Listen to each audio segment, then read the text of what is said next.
my goodness, y'all. The mechanic with the dress on. Okay, so I bought a part. I bought and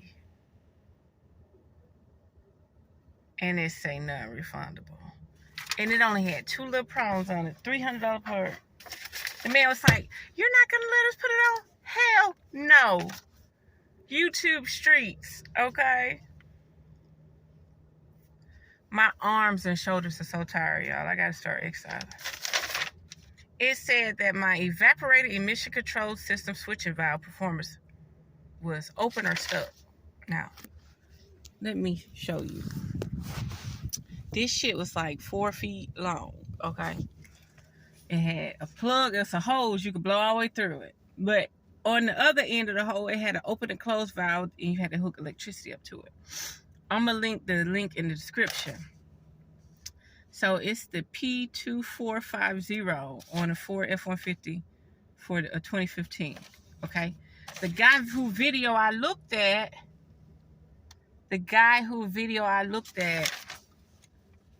was a 2016. So I knew this thing had to go on top of my tank. Okay, it's just a 1-minute video. You should watch it. I knew it had to go on top of my tank. So I'm thinking I'm just clicking it and sticking it, and boom, I could just give somebody $20. We figured out, boom, instead of me paying somebody to put it on, because I wanted to see where it was at, because it was so readily available in the other man video. The dude started pulling the power. It was other things that was connected above the tank. I had to go up there and reconnect that stuff before I even put the hose under there. I was like, no, you ain't about to mess me up. You're not about to have me going to the dealership talking about I don't know what's wrong, and they charging me an arm and a leg just to plug back up the power that he unplugged. So we looking at the hose. I'm like, it's square. So we're blindly doing it. So I had to get under the truck, y'all. This is why I look like this. Dress and all, didn't care. I had to get under the truck.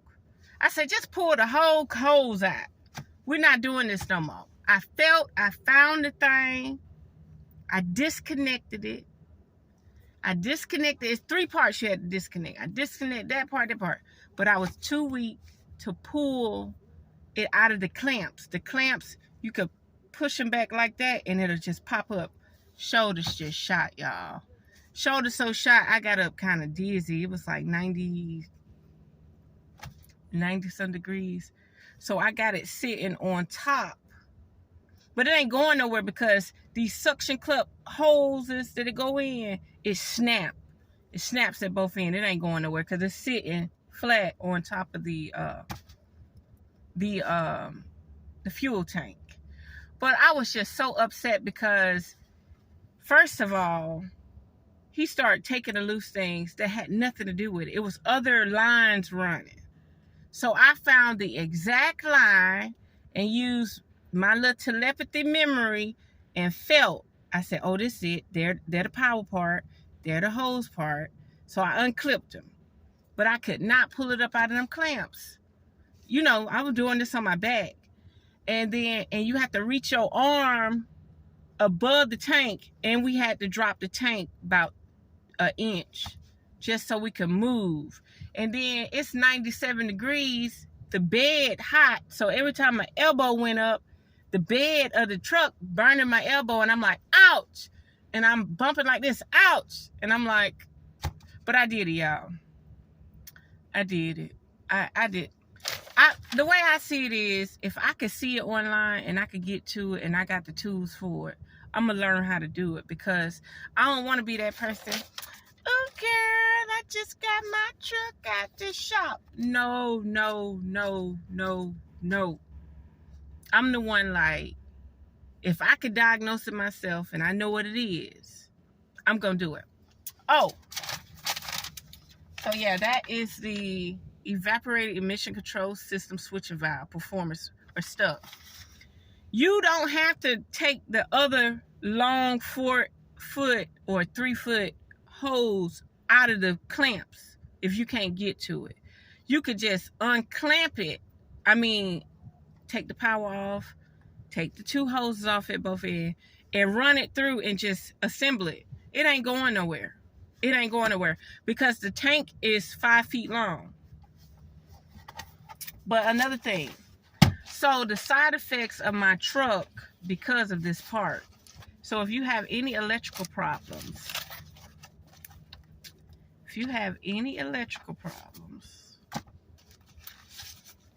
the side effects of the truck, the volume would stop, the windows would stop, and the AC would stop.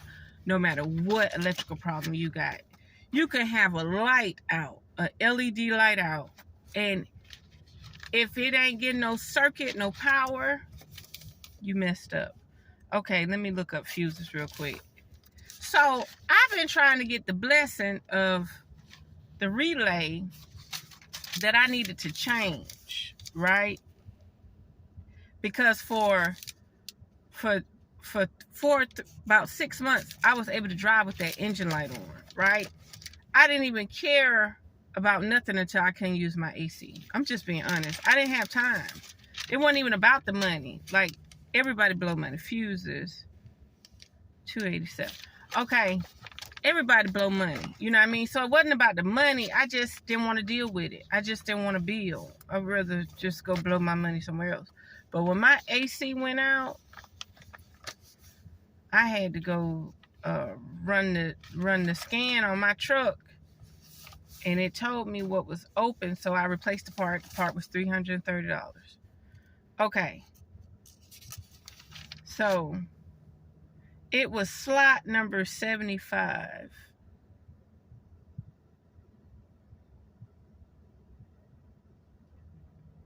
This ain't it. Oh, there's 75. Okay, there we go. Boom, 75. Let's see what 75 is. So as a blessing, after I reset the battery and stuff, I heard something clicking. And I'm like, that gotta be the relay. So I go, pop the hood, and I'm listening. And then I'm touching the relays. And I'm listening. I'm touching the relays. And I find it. It was number 75.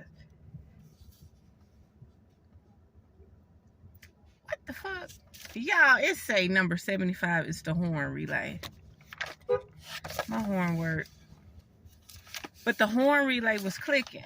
So if I change any relay because of my dashboard, even though I know that part fixed it because that part has power, but that part had stopped the circuitry of my dashboard, and I had to change that part.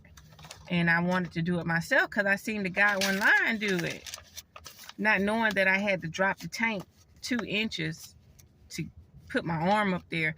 No, I could put my arm up there the whole time, but dropping the tank 2 inches really helped me out, okay? But man, you trying to get another shade tree mechanic to help you, and they just start not removing, but unplugging things. And then he said, oh, I plugged back up. So before we even put the hose up there, I started reaching up there, seeing if anything was loose. Boom. Boom. I'm connecting power cords back. Yeah. Okay, let me go back to 287. Why is it saying? Well, I'm going to change that fuse. It says my horn relay is number 75. So I will change that fuse. So if you have a Ford F150 and you get the code p2450, I don't know how much they would have charged me to change this part. I didn't even ask. When the part was $330, I bought the part. I followed the video.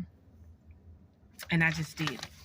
Now, if I ever had to drop the tank to, you know, replace the fuel filter, the fuel pump, or something like that, then, okay, I'll unclamp it and clamp it back down. But for now, it's just going to sit up there like that. Yep. I'm not about to give somebody hundreds of dollars to clamp in a sensor. That's what it is. It's a 3-foot long hose with a sensor on it. I I just wasn't. But the way that guy was, and if I didn't go up there and reclamp all that stuff back together, because he pulled one power hose apart, and he said, I think I got it. So I reached up there. I said, man, the power cord on a big square. You done pulled something else. Oh, man, I'm not even about to fuss. I'm just glad I'm a Girl Scout, and I wasn't going to sit down there and let somebody just start taking my vehicle apart for me to save money.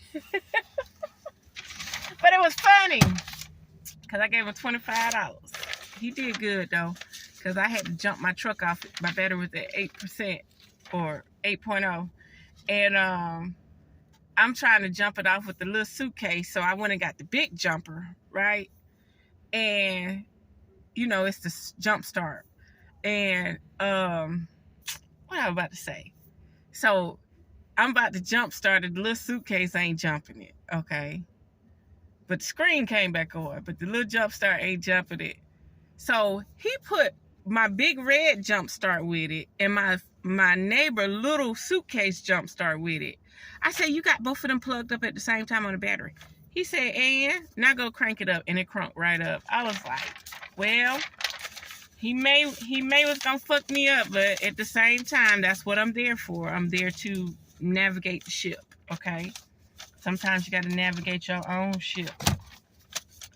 So yeah. What the other paper is? I'm gonna keep that paper.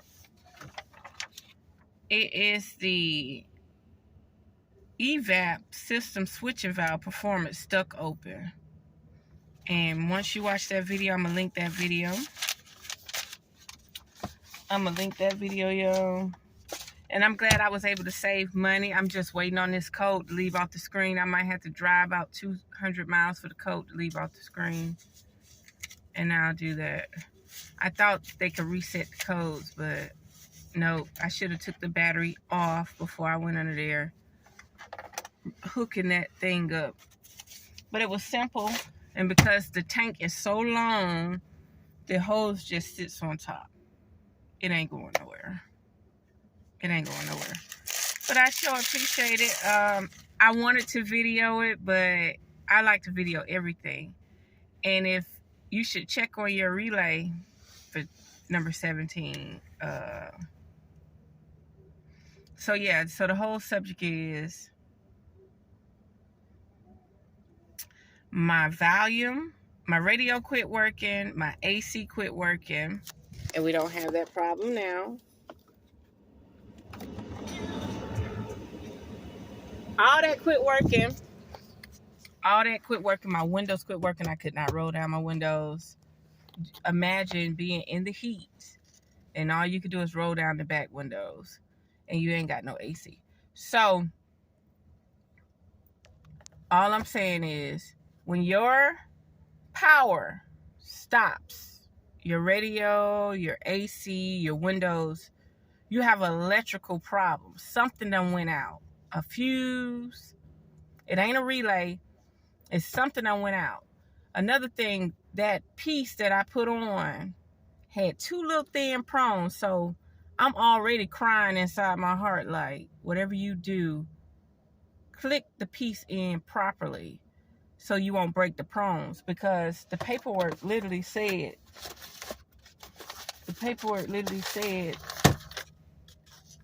I paid $333.08 for this part. And it says it's non-refundable. Once part is installed, it's non-refundable. So it got two little thin little prongs on there and you do not want to break them. And so since dude was just touching stuff, I was like, no, step back. You just stay under here with me and I'll do it. And I did it. I'm proud of myself. I am. But I'll be more proud of myself when that engine light go off because I ran the diagnostics again. I'm sorry, y'all. I ran the diagnostics again, and it said evap system switching valve performance stuck open. Okay, boom. We swapped that out. But it also gave me a code P06B8, but I never had that code before. So the part I needed to change, I changed. And this is cute because it'll be like check engine fail, ABS pass, emissions no, service interval pass. So I'll give it about 200 miles. And then I'll go touching under there to make sure everything connected still. But other than that, I did good. I'm not about to drop that tank right now. My AC working, and I'm going to change that relay because you can have a relay out on a Ford. You can have a light bulb out. It will stop your AC and windows and radio from working. So make sure you stay up on your shit. Put some money up, save some money. So you can get your shit fixed at all times. At least be able to buy the part. Okay? So I'm going to leave it there. I'm sorry, y'all. Dress and all. I didn't care. I was down on that ground for a good while. My legs even got a tan. Okay? So I'm going to leave it there. It is what it is, y'all. Got to get dirty to save money. And this little hand went up there and did the work. Did the work. Ain't no way you looking at this part and you can't fill up there. You pulling everything but that part. And I got to go back up there and re-click everything. Then go feel for the part. So once I got the part, I'm feeling for the part. I got the part. Oh, and it's on the driver's side. It's at the top of the fuel tank on the driver's side. Right before you get to the wheel. And that get that part settled first. And then clip the part that you can see. Clamp the part that you can see on the outside. So yeah, I did it. I'm proud. He was good assistance, but he would have cost me more money than what I was trying to do. I just wanted to go up there, click the part in, and go on by my business.